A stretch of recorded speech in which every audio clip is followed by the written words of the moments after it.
Goeiedag aan al die lesers en die kykers. Dis Maries Leroux en Jabulani Senyatso. Ons bring vir julle hierdie week se gewildste stories. Ja, dit is nou weer daardie tyd van die week. Exactly. We're not going to go into too much details. We're just going to talk about two stories that are making headlines here in Rustenburg. Ja, ek praat hierdie week oor al die celebrities wat in die dorp was oor die afgelope week en naweek. So op bladsy 1 en 2 het ons die produksie van Zoid Psalm wat plaasgevind het in die NG Kerk Protea Park. Dit was blykbaar 'n ongelooflike geleentheid. Natuurlik is Karen Zoid ondersteun deur Hoërskool Rustenburg se koor.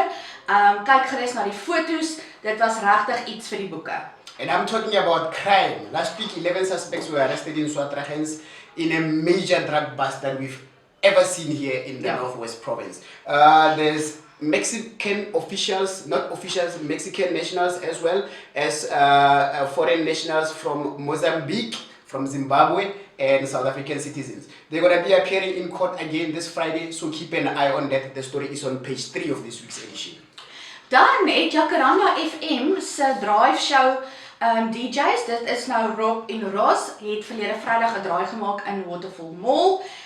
Natuurlik met die kliënte en die klante interaksie gehad, pryse weggegee, foto's geneem. Soos ek sê, dit was 'n groot en opwindende naweek in die dorp vir al die famous mense wat 'n draai kom maak het. Kyk gerus op bladsy 19 vir foto's en die volledige storie. And then something that we are always overlooking, bullying and substance abuse here in Rustenburg, in high schools, middle schools, primary schools, wherever.